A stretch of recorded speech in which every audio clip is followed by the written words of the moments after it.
So, if I were to ask you for a working definition of psychology, what is psychology? Does anyone have a thought on this? How would you define psychology? Yusuf, how would you define it? The study of human behavior. Okay. So, ology is the study of, right? Human behavior. I see there's something in the chat. The study of the mind, Sophia said.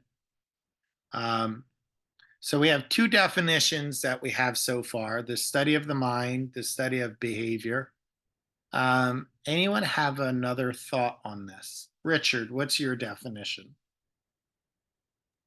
Could also be the study of the mental state or the study of thought Okay. processes. Right. So when you say thought processes, right? Yeah. It's coming to the mind. Now, traditionally, if we were to break up the word psychology, psych comes from psyche, which is the mind. Ology is the study of. So those of you who said the study of the mind, um, that's a good working definition. But what if I told you it's incomplete? And when you say um, psychology, it isn't just the mind; it's also behavior. But even when you say, as Jessica said in the chat, the study of the mind and behavior, that's incomplete. Check this out. So, psychology is actually the scientific study of behavior and mental processes. So, notice there are three elements here. We study behavior, which is directly observable. What is the organism doing?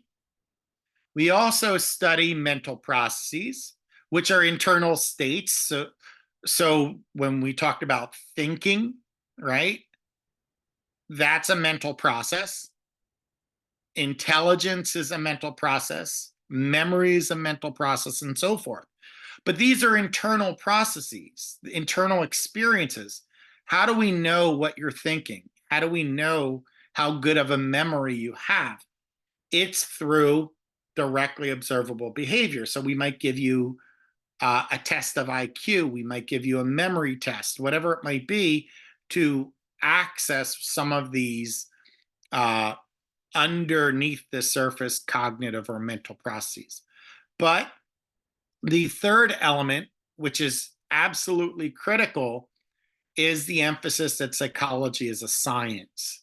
So the only thing that I said different than Jessica, right? So in the chat, she said the study of the mind and behavior, is that I added the word scientific before it. So similar to biology, chemistry, physics, psychology is a science, and it relies on the same principles of science as every other discipline. So the scientific method is critical. So if I were to emphasize the major points, psychology is a science, right? Uh, I emphasize behavior, but notice I use the word organism. Psychology can study humans. It could also study non-human organisms, right? So some of our greatest research comes from the animal model. And then in terms of the full definition, notice we're not just focused on the mind exclusively. We focus on the mind and behavior. Any thoughts or reaction to that?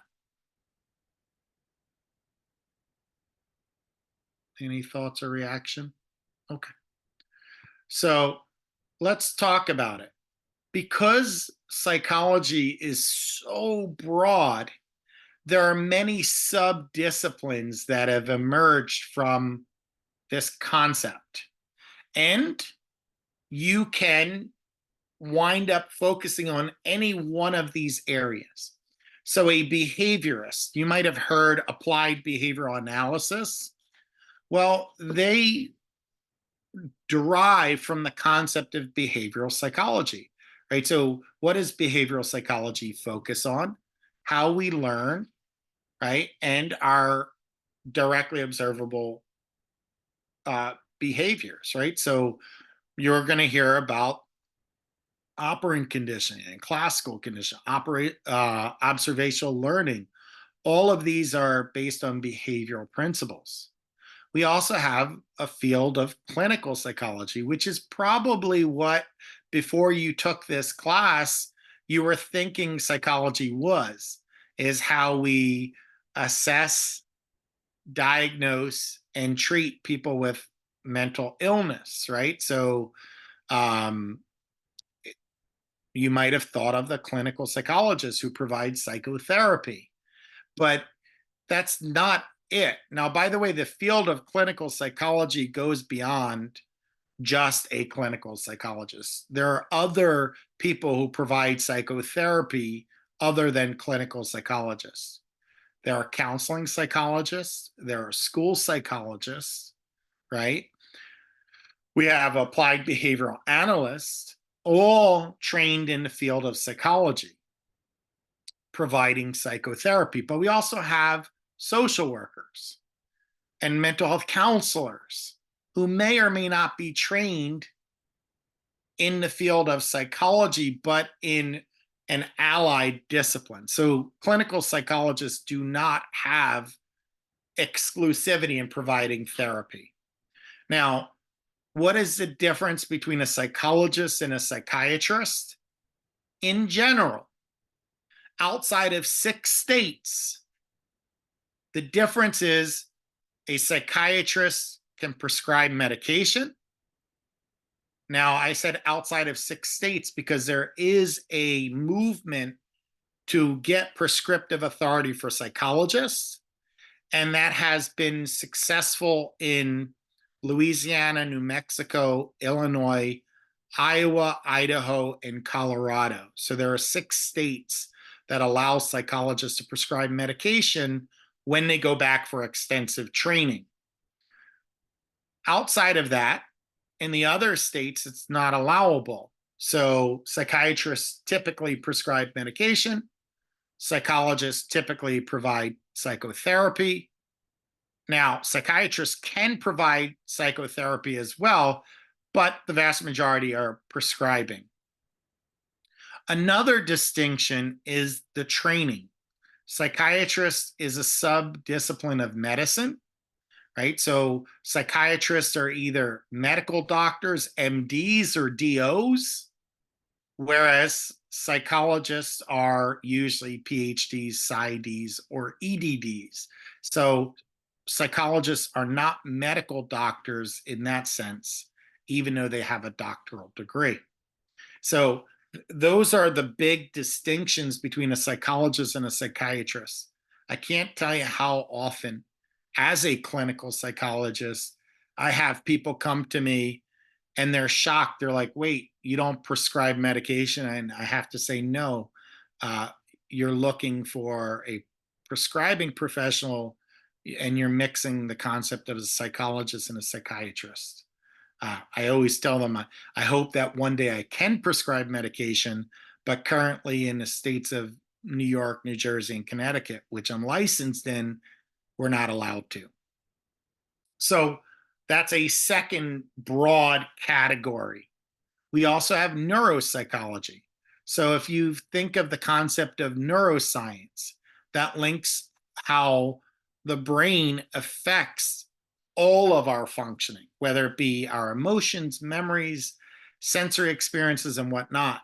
So there are neuropsychologists who focus on either the structure of the brain or a neuron, the physiology of a brain or a brain region or a neuron, or chemicals, which we refer to as neurotransmitters or hormones, and how they affect our psychological state.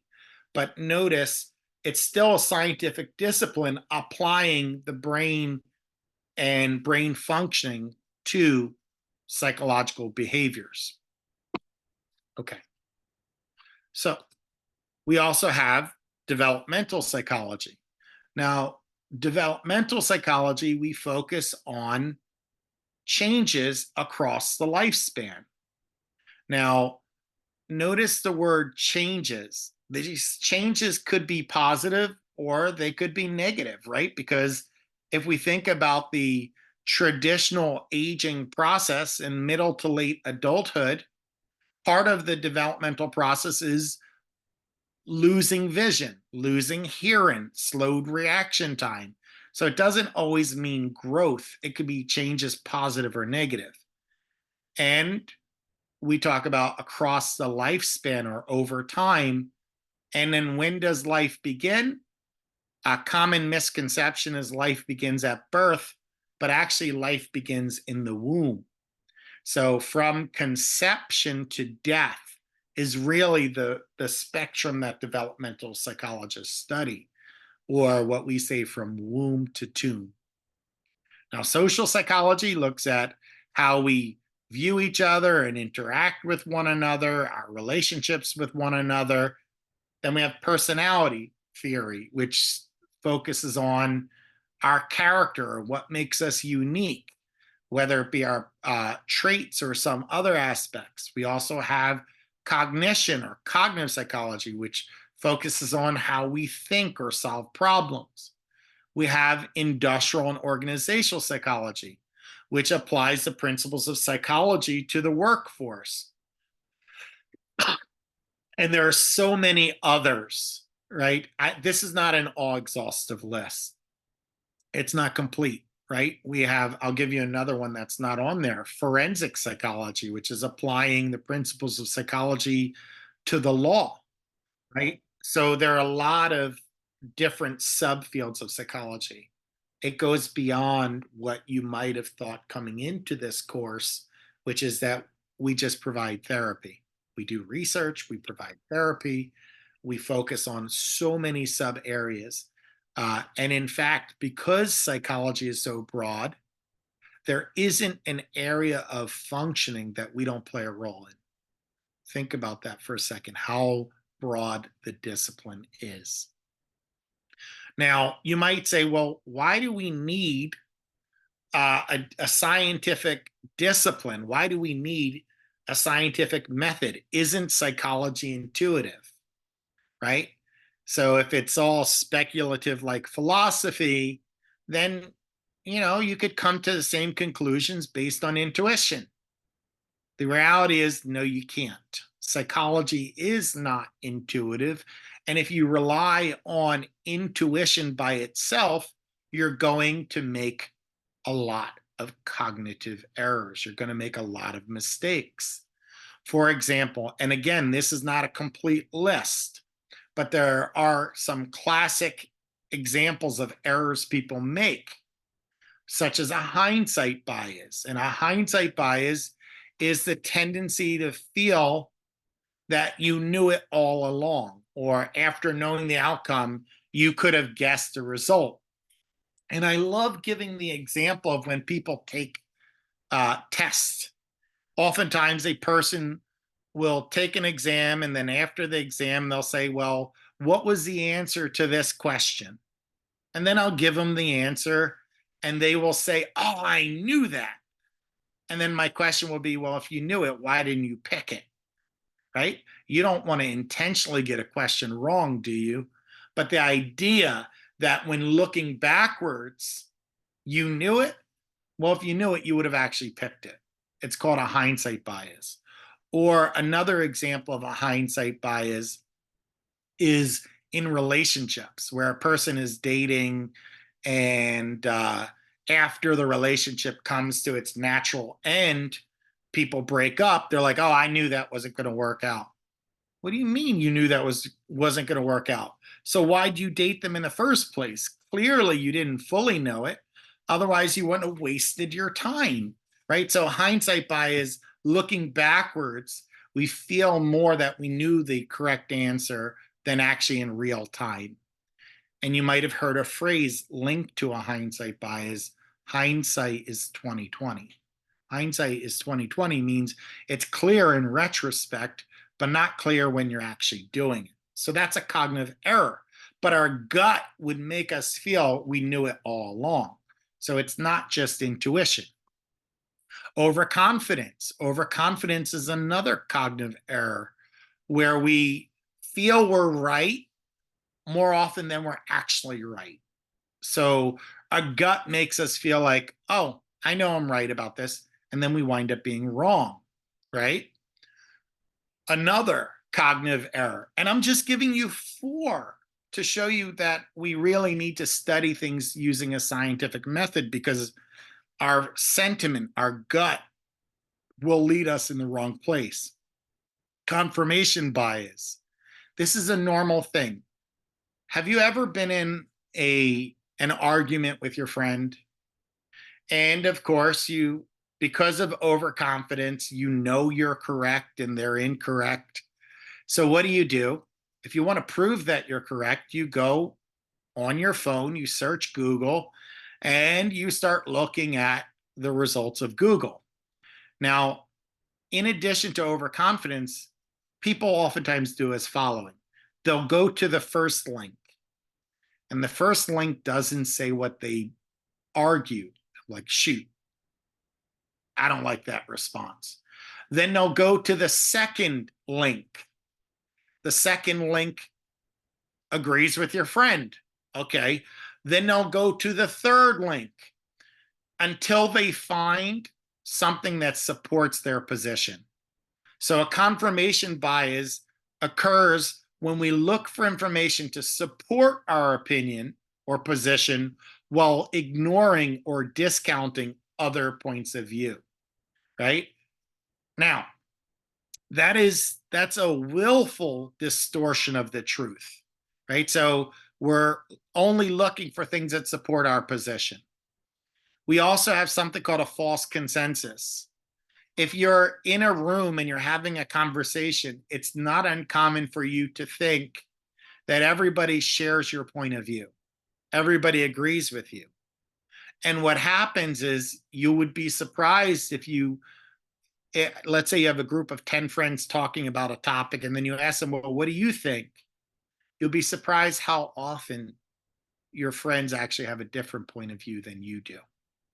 But your natural tendency is to think everybody agrees with you, which is not true. So these are just a few examples of how our intuition can lead us astray, right? So examples like hindsight bias and overconfidence bias truly lead us to overestimate our gut.